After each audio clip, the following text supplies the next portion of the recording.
오늘 말씀은요, 지난주 여러분 기억나세요? 혹시 매일 성경 큐티 하신 분들은 기억날 텐데, 큐티의 본문입니다.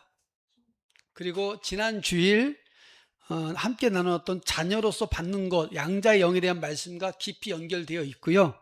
또 오늘 보니까 찬양하다 보니까 하나님의 시간, 주의 시간에 이루소서, 한 번도 걸어보지 못한 내일이 두렵지만 하나님의 시간에 내 걸음을 둡니다. 이 찬양하도 또 연결이 되는 것 같더라고요. 그래서 오늘은 딱 한 가지만 얘기할 것 같아요. 전체적인 주제가 편안하게 들으시면 될 것 같습니다. 자, 지난주에 말씀드렸지만 자녀로서 우리는 이제 누구의 인도를 받죠? 그렇죠. 특히 누구? 성령님의 인도를 받습니다. 자, 우리는 두려워한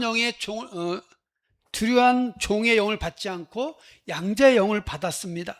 하나님을 아빠, 아버지라 부르게 되었고, 주님과 친밀한 사랑의 관계 안에서 구원의 완성을 향한 거룩의 길로 인도함 받는 복된 자녀가 되었습니다.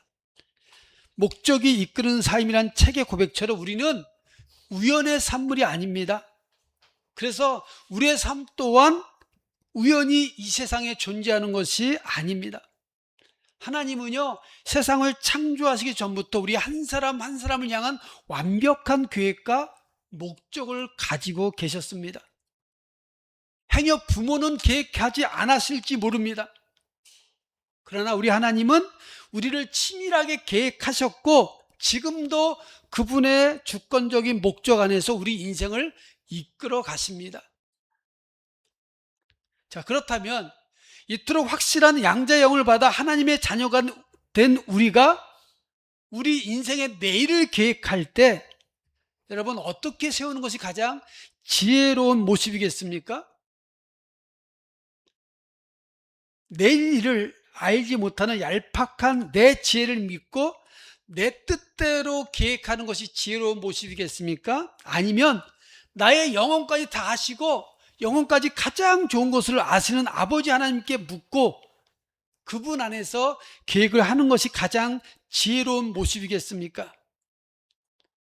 여러분, 우리는 어떻게 내일을 계획하며 살아가고 있습니까? 자, 오늘 본문인 이사야 17장에서도요, 내일을 계획하는 그런 민족이 나옵니다.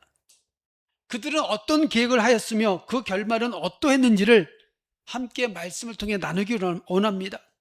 그리고 그 말씀을 통해서 우리도 우리 자신에게 이렇게 질문해 보기를 원합니다. 지금 내가 치열하게 세우고 있는 내 삶의 전략들은 과연 하나님 안의 계획인가? 오늘은 이 질문, 하나님 안의 계획인가? 이 제목을 가지고요, 참된 지혜의 길이 무엇인지 함께 말씀을 나누기 원합니다. 자, 오늘 본문에 보면 먼저 하나님 없이 자기의 지혜와 자기의 뜻대로 계획한 자들이 있습니다. 자, 본문은 이사야 선지자죠. 이사야 선지자가 선포한 말씀입니다. 그럼 이 본문을 듣고 있는 청중은 누굴까요? 남유다 백성입니다. 당시 시대적 상을 한번 살펴보면 이스라엘 저 북쪽에서 새롭게 일어난 아수르가요, 강대국이 되었습니다. 그 아수르가 서진 정책을 추진하면서 북이스라엘인 에브라임, 오늘 본문에 에브라임 나오죠. 이건 북이스라엘입니다. 그리고 다메섹이 나옵니다. 다메섹은 아람의 수도예요. 그러니까 북이스라엘과 아람이 위기에 처하게 되었습니다. 그래서 북이스라엘과 아람은요, 이 아수르에 대항하기 위해서 동맹을 맺었습니다. 정치적이고 군사적인 동맹으로 이건요, 살아남기 위한 가장 합리적이고 지혜로운 생존 전략이었습니다. 왜냐하면 당시 아수르는요, 고대 근동을 씹수는 아주 거대한 제국이었습니다. 소국인 아람과 북이스라엘이 연합전선을 구축한 것은 세속 정치학이나 군사 전략의 관점에서는 생존을 위한 지혜롭고 필수적인 조치였습니다. 너무 잘한 조치예요. 근데 문제가 있습니다. 북이스라엘은 하나님의 백성입니다. 그죠? 그러면 하나님의 백성은 모든 것이 하나님과의 관계 안에서 이루어져야 합니다. 즉 하나님의 뜻을 묻고 하나님의 뜻 안에서 모든 것이 결정되어야 합니다. 여러분, 하나님은 유일하신 하나님이십니다. 그분의 능력으로 천지를 창조하셨습니다. 인간의 생사화복을 주관하시는 분이 바로 우리 하나님이십니다. 그 하나님께 도움을 구하면 하나님이 도와주시고 인도하실 겁니다. 그런데 북이스라엘은 하나님께 그러한 도움을 구하지 않았습니다. 그들의 그 합리적이고 치밀한 전략 속에는 하나님이 없었습니다.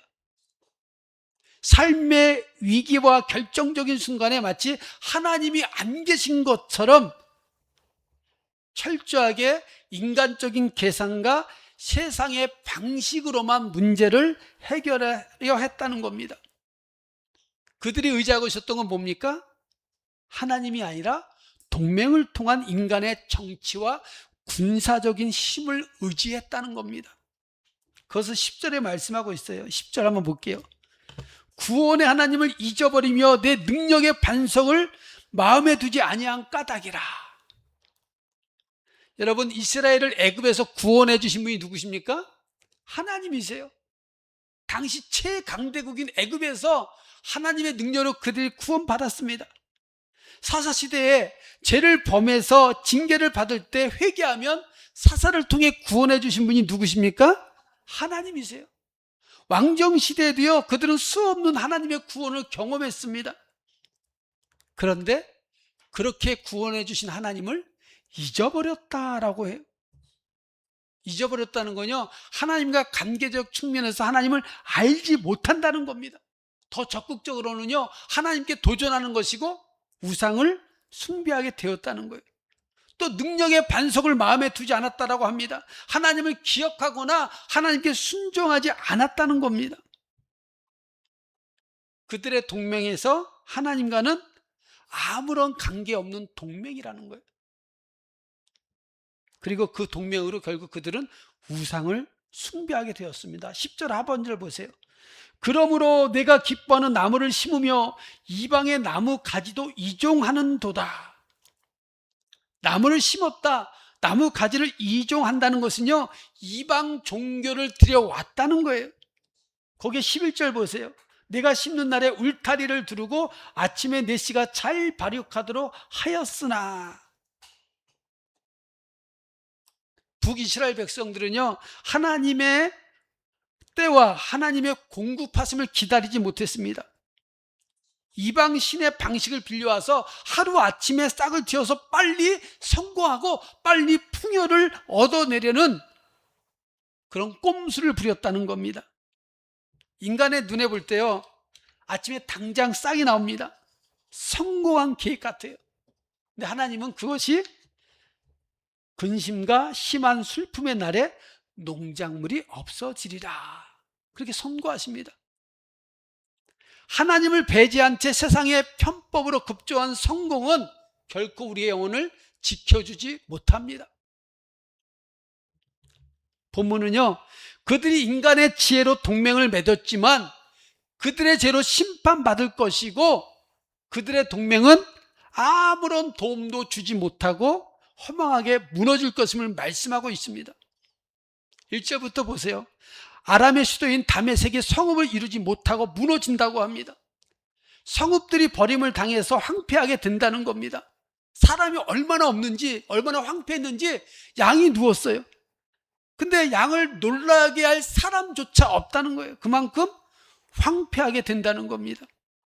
3절에 보면 에브라임, 즉 북이스라엘과 아람을 동시에 심판하십니다.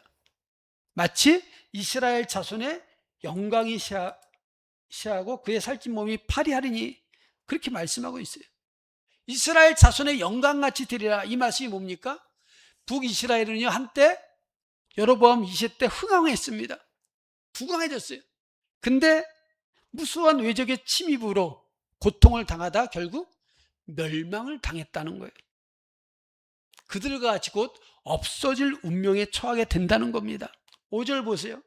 추수하는 자가 곡식을 거두어 가지고 그의 손으로 이삭을 벤 것 같고 누바임 골짜기에서 이삭을 주운 것 같으리라. 추수 후에 벌판이 어떻게 됩니까? 황량합니다. 그렇게 황량하게 된다는 거예요. 9절 보면요, 북이스라엘 사람들은 자신들의 군사적인 방어력을 믿었습니다. 외적의 침입을 충분하게 막아낼 수 있으라고 믿었습니다. 근데 하나님께서는 그것들을 무용지물로 만들어 적군의 점령지로 만들어 버리신다라고 합니다. 그러니까 북이스라엘 백성들이 믿고 있는 모든 유무용의 우상들을 가나안 점령 때 진멸했던 것처럼 파괴해 버리신다는 겁니다. 그래서 11절에 근심과 심한 슬픔의 날에 농작물이 없어지리라.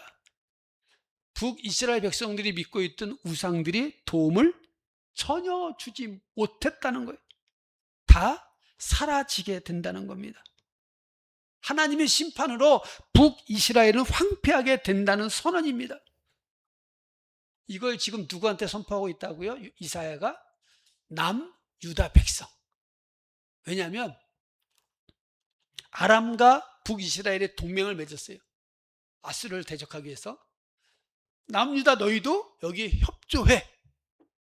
위협하고 강요했습니다. 남유다 입장에서는 저 동맹국이 쳐들어오면 큰일 나거든요. 두려웠어요. 두려워 떨면서 그러면 우리는 아수르의 사신을 보내서 아수르를 의지하자. 그런 계획을 세웠어요. 거기에 이사야가 지금 이야기하고 있는 겁니다.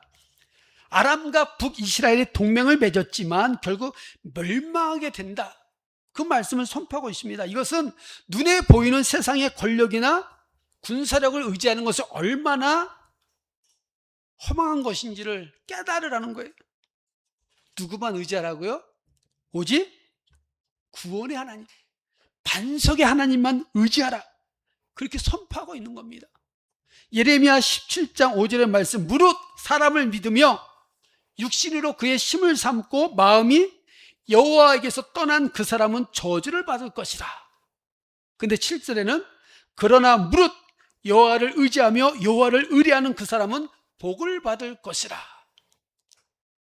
이 말씀처럼요, 사람이나 육신이나 어떤 그런 것들을 의지하지 말고 오직 하나님만 의지하라 라고 선포하고 있는 겁니다. 이것은 또한 우리에게 주시는 말씀입니다. 자, 우리가 이 땅 살아가면서 여러 가지 계획을 세웁니다. 인생에 대해서 계획과 전략을 세우며 살아갑니다. 그런데 그 계획과 전략 안에 하나님이 계십니까?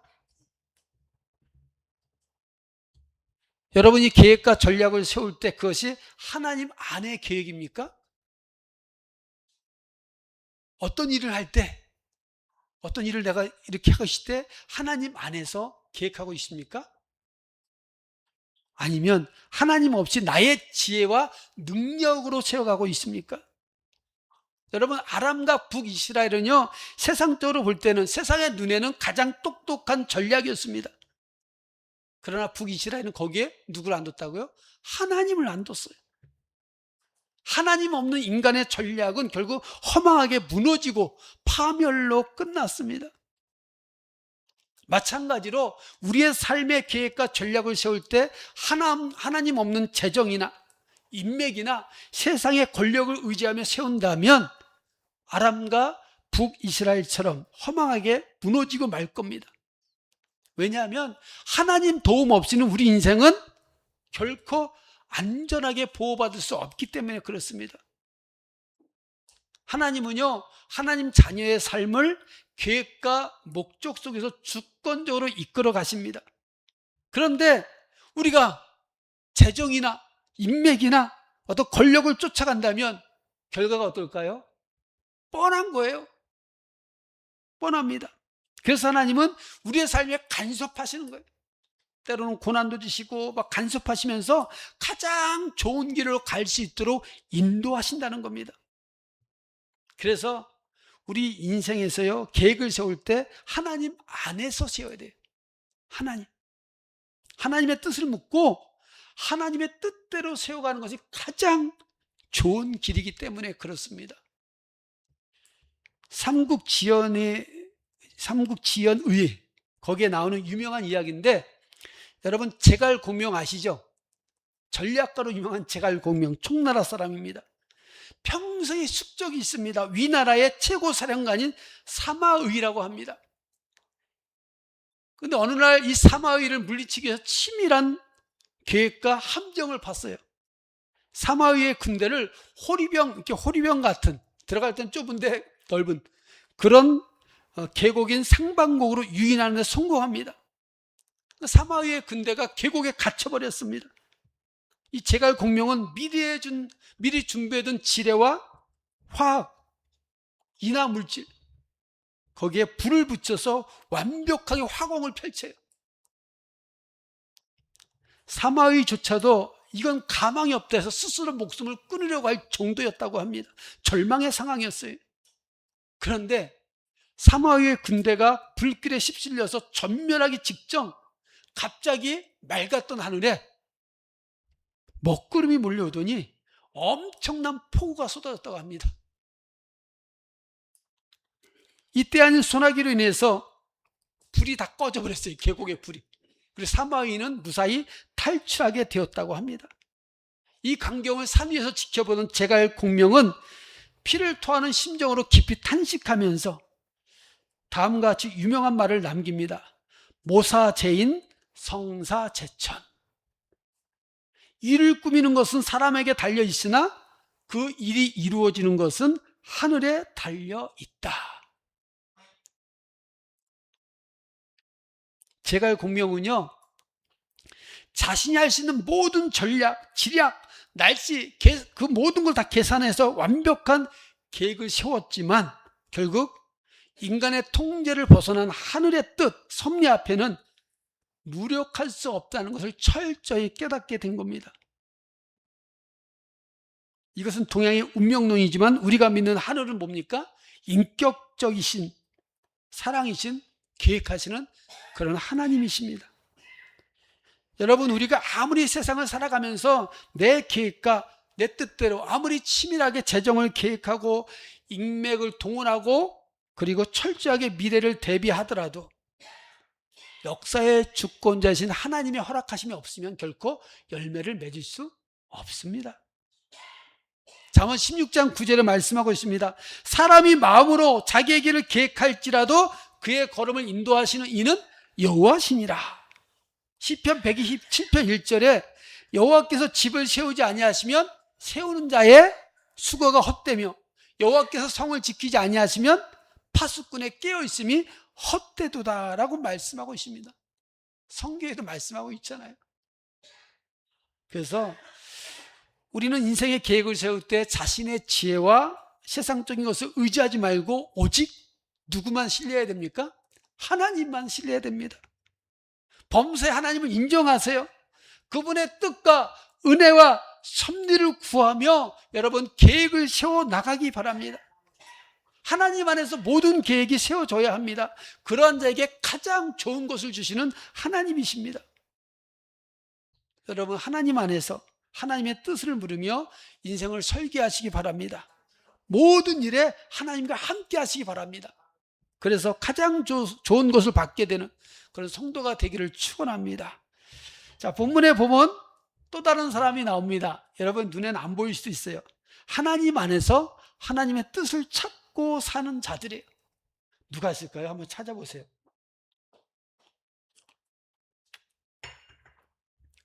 약간 비유적인 거라 직접적으로 나오지 않고 비유적입니다. 잘 못 찾을 거예요. 제가 말씀드릴게요. 북이스라엘과 아람의 동맹은 결국 하나님의 심판으로 폐허와 공허만 남게 되었습니다. 그래서 3절 보세요. 북이스라엘은 요새가 멸절되고 아람의 수도인 다메섹 나라가 멸절되고 또 아람의 남은 자가 멸절된다라고 말씀하고 있습니다. 그러니까 아람은요, 남은 자가 없이 완전히 멸망을 당하게 된다는 겁니다. 그러나 6절 보세요. 6절에 나옵니다. 북이스라엘은 영광은 몰락하겠지만 남은 자가 있다는 거예요. 3절부터 5절까지 보면 북이스라엘의 완전한 파멸을 다루고 있습니다. 그런데 6절에서는 북이스라엘이 아무리 혹독한 살육을 당한다 하더라도 그 와중에 소수의 살아남은 자가 있을 것이라고 합니다. 6절 보세요.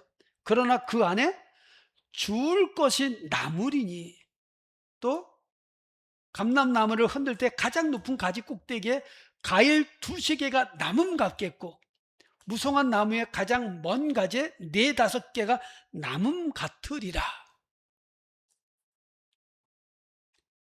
이것은요, 북이스라엘 전체에 대해서 심판을 하시지만 소수의 남은 자가 있고 그들을 통해서 언약을 이어가신다는 겁니다. 이건요, 하나님의 백성을 향한 하나님의 궁율, 신실하심 때문이에요. 그분이 그 성품 때문에 남은 자를 통해서 언약을 성취해 가신다는 겁니다.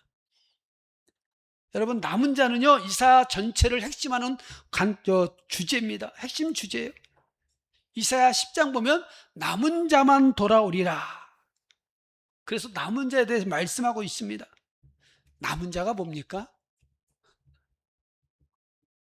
그 뜻을 보니까 제거, 심판, 재난 후에도 잔존하는 것. 즉 남은 자라고 하는 것은요, 하나님의 심판과 재난을 겪으면서 살아남은 자들입니다.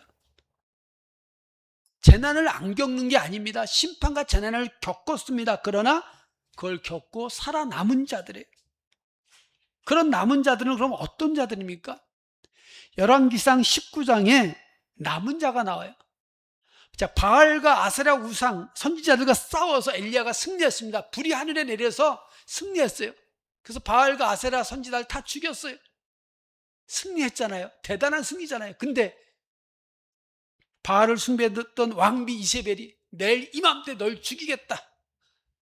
그러니까 엘리야가 두려워서 도망을 갑니다. 광야로 도망가고 40주야를 도망가서 한 동굴에 들어갑니다. 거기서 하나님과 만나는 장면이 열왕기상 19장에 나옵니다. 엘리야가 하나님께 이렇게 얘기합니다. 선지자를 다 죽였고 나만 남았는데 내 목숨도 찾습니다. 그때 하나님께서 내가 이스라엘 가운데 7,000명을 남기리니 다 바알에게 무릎을 꿇지 아니하고 다 바알에게 입맞추지 아니한 자니라. 그렇게 말씀하셨어요. 여러분, 바알은요, 농경신입니다. 풍요의 신이에요. 가나안 땅에서 농사를 짓고 먹고 살잖아요. 그 가나안 사람들은 비를 내리는 분이 바알 신이다라고 그렇게 이해를 했어요. 근데 그 가나안 땅 다 진멸하지 않았잖아요. 그들의 사상이 하나님의 백성들에게 들어와서 그들도 결국 바알을 숭배하게 되었다는 거예요. 왜요? 바알을 숭배해야 풍요하고 잘 먹고 잘 살게 되니까. 그런데 남은 자들은 바알에게 굴복하지 않고 숭배하지도 않았습니다. 결국 뭐냐면 남은 자들의 어떤 신앙은 먹고 사는 이 땅의 풍요와 이 땅의 축복을 추구하는 게 아니에요. 열심히 농사짓고 일을 하지만 그들의 근본적인 목적은 하나님이었습니다. 하나님만 구하고 하나님의 뜻을 구하며 살았던 자들입니다. 그들이 남은 자예요. 또 남은 자들은 아까 이사야 10장에 말씀했듯이 남은 자가 돌아올 것이다. 이스라엘 백성들이 바벨론 포로로 잡혀갈 때 이루 헤아릴 수 없는 많은 사람들이 붙잡혀 갔습니다. 끌려갔어요. 때가 되어서 70년이 지나서 하나님이 그들을 이제 고국으로 귀환할 수 있도록 그렇게 만드셨어요. 그런데 그렇게 많이 포로로 끌려가서 70년 동안 자식도 낳게 되고 엄청 많이 번성했을 거 아니에요. 그 많은 사람들이 바벨론에 남아있고 소수만 돌아왔다는 거예요. 그들이 남은 자입니다. 왜 남아있었을까요? 고국으로 돌아가려면 얼싸 깊어서 빨리 가야 되는데 왜 남아있었을까요? 70년 동안 생각해보면 70년입니다. 2대, 3대까지 났을 거예요. 거기서 우리가 생각했던 뭐 포로라 해서 뭐 맨날 노예 생각, 그게 아니에요. 일정한 자유도 주어졌고 어떤 그 스스로 가정을 꾸리고 살 수 있도록 만들었습니다. 그러다 보니까 70년 동안 털을 낳고 이제 생활이 어떻게 됐습니까? 안정이 됐어요. 근데 귀환한다고 하니까 요즘처럼 자동차도 있는 게 아닙니다. 사막을 가야 돼요. 어떤 민족이 또 전쟁을 이렇게 가는 도중에 자기들 칠지도 몰라요. 가면 또 어떻게 돼요? 폐허가 있잖아요. 폐허. 거기에 어떻게 돼요? 다시 터를 닦아야 돼요. 이게 쉬운 일입니까? 어려운 일입니까? 어렵습니다. 그러한 고생과 수고를 하느니 터 닦고 먹고 살 만한 바벨론에 그냥 있겠다는 겁니다. 자신들의 기득권이나 생활권을 포기할 수 없었습니다. 즉 먹고 사는 것을 포기할 수 없었습니다. 그래서 귀환하지 않은 자들이에요. 그러나 고국으로 돌아온 소수의 사람들은 현실에 지금 먹고 사는 것보다 하나님이 더 중요했어요. 언약이 더 중요했습니다. 그들은 먹고 사는 것보다 하나님의 백성으로 살기를 원했습니다. 그래서 그들의 기득권, 먹고 사는 거 다 포기하고 고국으로 지금 돌아가는 겁니다. 그 길이 멀고 험하고 힘들지라도 하나님의 백성으로서의 삶을 살고자 그 고생을 마다하지 않았습니다. 자기들이 의지했던 거 다 포기했어요. 오직 하나님만 의지하고 고국으로 돌아갔던 사람들, 이들이 남은 자예요. 근데 거기 6절에 이렇게 이어나고 7절에 보면 그들의 영적인 상태를 말씀합니다. 한번 7절 같이 읽어보겠습니다. 시작. 그날에 사람이 자기를 지으신 이를 바라보겠으며 그의 눈이 이스라엘의 거룩한 이를 뵙겠고, 그날은 야곱의 영광이 쇠하지만 그로 인해서 사람들이 회개하고 하나님에 대한 태도를 바꾸는 날입니다. 자기를 지으신 이를 바라보겠으며, 바라보겠다, 관심을 가지고 바라보는 것으로 하나님을 신뢰하고 갈망하는 겁니다. 또 그의 눈이 이스라엘의 거룩한 이를 뵙겠고, 눈은 뭐냐면 그 사람의 내면의 가치, 생각, 그 내면이 하나님을 뵙는다고 합니다. 이건요, 하나님을 이해하고 지각하는 것으로 하나님을 경외하며 하나님의 뜻을 알아차린다는 겁니다. 그래서 하나님의 뜻대로 사는 자들입니다. 남은 자들은 결국 뭐예요? 하나님을 갈망하며 그분의 뜻을 찾고 그분의 뜻대로 사는 자들입니다. 이것이 남은 자들입니다. 그리고 이들이 하나님 나라의 희망입니다. 8절은 또 뭘 얘기하냐면 바라본다는 단어가 대조적으로 쓰였습니다. 정말 남은 자는 단순히 하나님을 쳐다보는 것에 그치지 않습니다. 그동안 생명줄인 줄 알고 붙잡았던 그의 숲의 통장, 그리고 인간적인 전략들, 그런 시선에서 완전히 걷어들이는 철저한 단절이 동반됩니다. 그 세상으로 향하던 그 시선을 거두어서 오직 하나님께만 고정하는 자, 이 시선의 이동을 이뤄낸 자가 바로 희망의 씨앗인 남은 자라는 거예요. 여러분, 성경은요 소수에 대해서 말씀을 많이 합니다. 남은 자는 소수입니다. 근데 하나님은 그들을 통해서 하나님 나라, 하나님의 뜻을 이 땅에 펼치신다는 거예요. 남은 자들은요 인간적인 전략들로 이 땅의 번영을 추구하거나 의지하지 않고 오직 하나님만 구하고 하나님만 의지하고 하나님의 뜻을 구하는 자들입니다. 이 땅에 먹고 사는 것보다 하나님을 간절히 찾고 사모하고 그분의 뜻대로 살기를 원하는 자들입니다. 그래서 모든 삶을 하나님 안에서 계획합니다. 하나님과 함께하기 원하는 자들입니다. 이들이 진정으로 하나님 나라의 희망이라는 겁니다. 여러분, 우리도 이 남은 자 안에 들어가게 되기를 바랍니다. 정말 여러분들이 하나님을 구하고 하나님을 찾고 의지하고 그분의 뜻을 구하며 사는 자들이 되시기를 바랍니다. 인생의 내일의 계획을 내 지혜로 세우지 말고 하나님 안에서 세우기를 바랍니다. 그래서 하나님과 함께하는 인생, 하나님 안에서 세워지고 살아가는 그 삶이 되시기를 바랍니다. 그 길이 가장 좋은 길임을 믿으시기 바랍니다. 말씀 마칩니다. 우리의 본성은 날마다 다메섹과 아람과 동맹을 맺으려 하고 하나님 앞에서 자꾸만 내 지혜로 살아가려고 애를 씁니다.